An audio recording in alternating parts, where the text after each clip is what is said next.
Next teenager, future generation. Woo! Cukup. Ya, Assalamualaikum warahmatullahi wabarakatuh. Kita kembali lagi di vlognya Next Teen. Kali ini membahas tentang mengupas tuntas tentang COVID-19 yang kedua. Kenalkan dulu, nama saya Muhammad Yudhistira Sembari. Nah, hari ini kita akan membahas tentang sesuatu yang agak kontroversial, yakni tentang mahasiswa Palu perantau yang mereka ada di kota lain tapi pulang di kota Palu. Ini memang agak kontroversial tapi faktanya ada, termasuk saya sendiri. Nah, bagaimana kisahnya? Kita nantikan nanti bagaimana. Nah, termasuk saya salah satunya tadi ya, dan ada teman-teman kita yang lain tapi mereka tidak ada di sini. Nanti akan ada videonya. Bagaimana? Lihat videonya. Pertanyaan pertama, oke, bisa perkenalkan dirimu dan statusmu? Ya, perkenalkan, nama saya Yudis, ya, panggilan di Next Teen biasanya seperti itu. Saya mahasiswa jurusan Bahasa Arab di salah satu kampus swasta yang ada di Bekasi. Dari lokasinya teman-teman sudah tahu saya berada di mana. Dan saya di sana itu tinggalnya di asrama, ya, di Pondok Gede saya tinggalnya di asrama. Nah, seperti itu. Jadi pertama-tama saya akan perkenalkan diri. Nama saya Safir Azhara, atau biasa dipanggil Vira. Saya mahasiswa Universitas Indonesia, berasal dari Palu. Selama saya berkuliah, saya tinggal di kosan di daerah Depok. Dan setelah pandemi COVID-19 ini, saya memutuskan untuk pulang ke Palu. Perkenalkan, nama saya Bayu Anda Resta dan saat ini saya mahasiswa aktif di Presiden University yang terletak di Jababeka, Kabupaten Bekasi, Provinsi Jawa Barat. Saya Ray, mahasiswa Universitas Jember yang berasal dari Palu.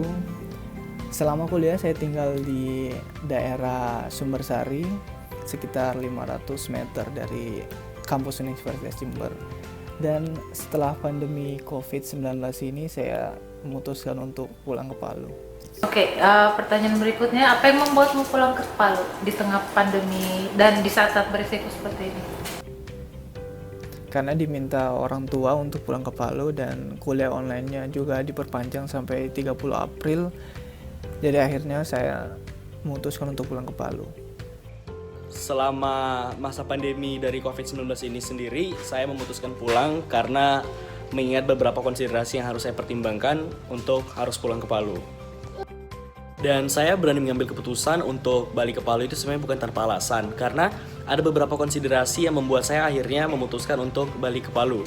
Yang pertama, karena daerah tempat saya tinggal itu merupakan epicentrum dari penyebaran COVID-19 itu sendiri.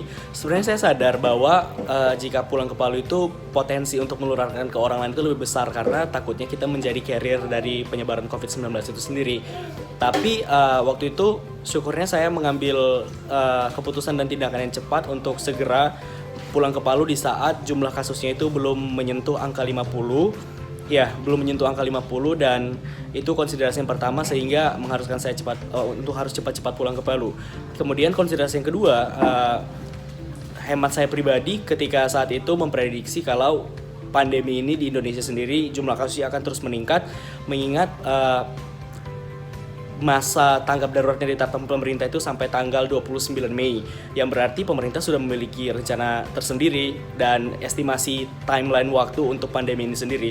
Oleh karena itu saya memutuskan untuk cepat pulang ke Palu karena di Jawa itu sendiri dengan total penduduk yang banyak itu tidak menutup peluang jika pandemi ini terus menyebar, maka stok pasukan bahan makanan itu akan berkurang dan membuat kami susah untuk mencari bahan makanan. Kemudian yang membuat selanjutnya saya harus pulang itu karena ada isu di sekitar kampus kalau convention center tempat mahasiswa beraktivitas seperti biasanya itu akan dijadikan ruang observasi dan penampungan bagi orang dalam pemantauan atau ODP, yang membuat jarak kita dengan orang yang terindikasi terkena COVID-19 itu makin dekat dan tentunya membuat risiko penularan itu semakin besar. Oleh karena itu, hal itulah yang membuat saya dan orang tua akhirnya memutuskan untuk menyegerakan untuk balik ke Palu secepat mungkin. Karena pada saat itu kampus saya merupakan kampus yang pertama kali mengeluarkan surat edaran untuk berkuliah secara online, dan dalam surat edaran itu berisi perintah bagi anak rantau untuk sesegera mungkin pulang ke rumah orang tua masing-masing. Jujur di situ saya masih agak kaget dengan isi surat edaran, karena dalam surat edaran juga mengatakan kuliah online akan dilakukan hingga semester yang sedang saya jalani ini berakhir. Dan yang membuat saya berpikir akan memakan waktu yang lama bagi saya untuk menghadapi situasi pandemi sekarang ini sendirian. Dan pada saat itu orang tua saya juga menganjurkan untuk pulang ke Palu saja. Ditambah ketika saya memutuskan balik ke Palu, belum ada edaran berita untuk tidak pulang kampung masing-masing dari pemerintah. Iya, apa yang membuat saya pulang ke Palu? Yang pertama, saya punya modal, saya punya uang untuk beli tiket, jadi saya pulang. Bercanda ya. Kenapa saya harus pulang di tengah-tengah pandemi COVID-19 ini? Jadi ceritanya tidak demikian, saudara-saudaraku. Saya pulang ke Palu itu sekitar tanggal 19 bulan Maret ya. Nah, itu awal-awal meningkatnya COVID-19 di Indonesia. Nah, untuk di Kota Palu pada saat itu masih ada 1 PDP, belum begitu banyak seperti saat ini. Dan pada saat itu penerbangan masih banyak ya. Kecuali kalau hari ini kan penerbangan sudah dibatasi, hanya 1 penerbangan saja per hari. Nah, kenapa saya pada saat itu pulang? Saya berpikir panjang pada saat itu. Saya berada di kota yang cukup beresiko, dan perlu teman-teman ketahui, saya itu tinggal di Bekasi Timur. Di samping asrama saya itu ada kali namanya Kali Sunter. Nah, di sebelahnya itu berbatasan langsung dengan Jakarta Timur. Jadi sangat dekat dengan pusat kota atau DKI Jakarta. Nah, jadi saya berpikir, ini wabah ini ke depan pasti akan menyebar makin banyak. Pertama, saya berunding dengan teman-teman saya yang ada di asrama yang orang Palu juga. Bagaimana kita mau pulang pekan ini atau pekan depan? Pertama kita memutuskan pulang tanggal 28. Ya, tanggal 28 Maret kita mau putuskan untuk pulang. Tapi akhirnya makin melihat berita kemari ketika sudah mulai mengkhawatirkan, jadi kita putuskan pekan ini kita harus berangkat. Pekan ini kita harus pulang. Jadi jadilah kita berangkat di hari Kamis itu, di tanggal 19 seperti itu. Kita nekat pulang pada saat itu karena memang kita berpikir ini belum terlalu parah, jadi it's okay. Di pemerintah Kota Palu juga belum ada kebijakan untuk membatasi penerbangan seperti saat-saat ini di Kota Palu, jadi kita memaksakan diri untuk pulang seperti itu. Oke, nah sampai di Palu apakah kamu melaksanakan prosedur keamanan seperti melapor ke puskesmas terdekat dan menjalani isolasi diri selama 14 hari? Kalau iya jelaskan, kalau tidak jelaskan. Oh iya, masalah apakah saya datang setelah sampai di Kota Palu saya melaksanakan prosedur kesehatan atau yang sudah dihimbau sama pemerintah ketika kita datang dari daerah yang beresiko? Jawabannya iya. 2 jam setelah mendarat di Kota Palu, kota yang kita cinta ini, saya langsung pergi ke puskesmas. Nah, di puskesmas tujuan saya adalah untuk cek kesehatan saya, mengontrol kesehatan saya, karena saya sadar saya dari daerah yang beresiko. Khawatirnya nanti kalau misal saya tidak cek kesehatan dan tahu-taunya saya positif, saya sudah terlanjur menyebarkan nanti ke keluarga saya sudah terlanjur bercengkrama dengan mereka dan lain sebagainya. Maka dengan kesadaran penuh, dan saya tidak merasa itu aib ya, saya langsung pergi ke puskesmas pada saat itu juga. 2 jam setelah mendarat saya langsung ke puskesmas mengecek kesehatan saya. Di sana ada dokter yang menangani. Di sana dokternya tanya apakah memiliki gejala atau apa segala macam gejala COVID-19 itu. Saya ditanya seperti itu, saya katakan tidak. Kemudian kesehatan saya dicek dan lain sebagainya. Akhirnya alhamdulillah dokternya bilang baik, untuk sementara ini tidak ada, saya tidak positif, artinya mungkin negatif ya pada saat itu. Nah, jadi dokternya menyarankan untuk berdiam diri di rumah atau karantina pribadi, karantina mandiri di rumah selama 14 hari. Kemudian dokternya kasih resep, saya tebus di bagian penebusan obatnya itu dikasih. Ada 2 vitamin yang dikasih, yaitu vitamin C sama vitamin B kompleks. Itu saya tidak sama sekali mengeluarkan biaya. Seperti apa yang sudah pemerintah katakan, untuk pengecekan kesehatan terkait COVID-19 ini tidak dipungut biaya sama sekali. Jadi teman-teman yang misal pulang dari sana malu atau takut mahal cek kesehatan, nggak usah takut, karena biaya cek kesehatannya itu gratis, mulai dari pengecekannya dan sampai dikasih obat kita gratis semuanya seperti itu. Dan setelah dokternya menyarankan untuk karantina pribadi di rumah, saya melaksanakannya sampai 14 hari dan lebih seperti itu. Jadi teman-teman janganlah dulu jalan-jalan ke sana kemari kalau baru sampai, kita tetap diam saja di rumah dulu seperti itu. 14 hari saja itu cukup.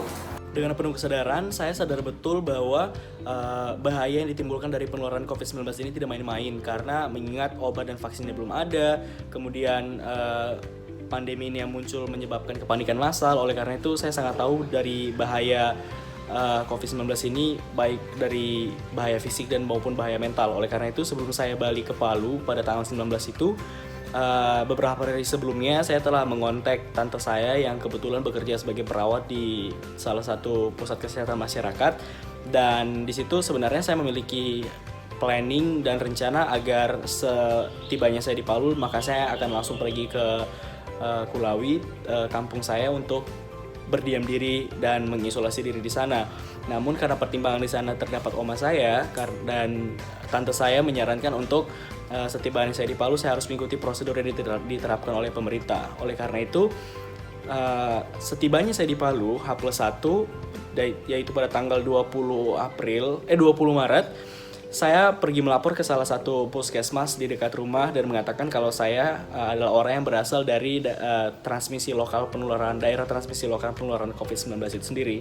Dan di puskesmas saya diarahkan untuk tetap memantau kondisi kesehatan saya sendiri dan melakukan isolasi mandiri di rumah selama 14 hari. Dan itu terhitung dari tanggal 19 Maret sampai dengan tanggal 2 April 2020 kemarin. Dan hal itu merupakan salah satu bentuk usaha yang saya lakukan untuk mengurangi jumlah angka penyebaran COVID-19 itu sendiri. Walaupun kita tidak tahu kita sebenarnya itu menjadi carrier atau tidak, tapi kan mencegah lebih baik daripada mengobati. Dan oleh karena itu langkah tersebutlah yang saya ambil dan mengikuti prosedur yang ditetapkan oleh pemerintah untuk mengurangi jumlah penularan dari COVID-19 itu sendiri. Ya memang malam pas sampai di Palu saya langsung diarahkan ke salah satu puskesmas yang dekat rumah. Sampai di sana didata dan diperiksa, terus dianjurkan untuk isolasi mandiri selama 14 hari. Dan kebetulan hari ini sudah 10 hari saya isolasi mandiri di rumah dan alhamdulillah sehat-sehat. Maka saya akan menjawab bersedia untuk melapor ke puskesmas terdekat.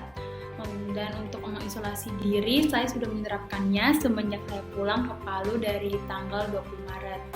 Oh, ada pesan semangat tidak untuk teman-teman teenagers yang di rumah, terus siapa tahu mereka merasa bosan, tapi ada pesan tidak untuk bertahan di masa sulit seperti ini? Pesan saya untuk teenagers yang lagi kesulitan, yang gak bisa nongki sama teman, doi, ataupun pacar, tetap semangat. Coba untuk bertahan diri di rumah, ini semua demi kebaikan kita juga. Dan juga pemerintah sekarang ini lagi kewalahan mengurus pasien yang terkena COVID-19. Jadi apa salahnya kalau kita juga ikut membantu lewat di rumah aja. Kapan lagi kan kita membantu negara hanya dengan melalui rebahan. Pesan untuk teenager, kalau bisa tetap stay di rumah, jangan lupa cuci tangan, jaga kesehatan. Mudah-mudahan kita semua dalam lindungan Allah SWT. Amin. Iya, untuk teman-teman yang sudah terlanjur pulang ke Kota Palu, apalagi yang pulangnya belakangan ini ketika pandemi ini sudah mulai meningkat, khususnya dari ibu kota, yang dari Jakarta, tetaplah diam di rumah untuk sementara. Kita hanya butuh waktu 14 hari untuk berdiam diri di rumah. Memang kita rindu dengan suasana kampung. Tidak mungkin kerinduan kita itu hanya sebatas lingkup rumah kita saja. Pasti kita rindu jalan-jalan, kita rindu mau ke Tambing, kita rindu mau ke Matanti Mali, Tanjung Karang, dan lain sebagainya. Kita pasti rindu, kita rindu mau bertemu dengan teman-teman kita, tapi tahanlah. Kita cuma butuh waktu 14 hari untuk diam di rumah. Nah, kalau kita sudah sama-sama saling menguatkan, saling support untuk berdiam diri di rumah 14 hari, insya Allah wabah ini akan segera hilang. Insya Allah masalah ini bisa kita atasi bersama. Pemerintah akan kita ringankan juga tugasnya, dokter-dokter bisa terbantu dengan adanya kita yang mengikuti prosedur kesehatan untuk berdiam diri selama di rumah. Nah, teman-teman semuanya semangat. Kita harus semangat melewati ini, jangan sampai kita lengah, Jangan sampai putus-putus, misal hari pertama, hari kedua masih aman karantina pribadinya, pas hari ketiga malah jalan-jalan. Jangan seperti itu. Kita harus tetap di rumah selama 14 hari, apalagi yang baru pulang saat ini. Oke? Semangat.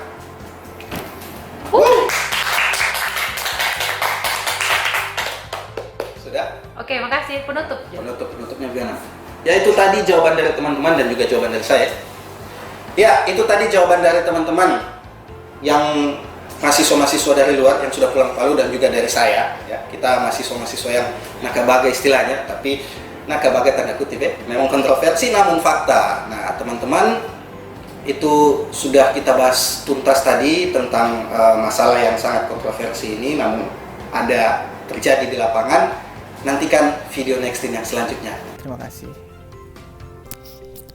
Oke, bye-bye. Makasih. Next Teenager, Future Generation. Woo!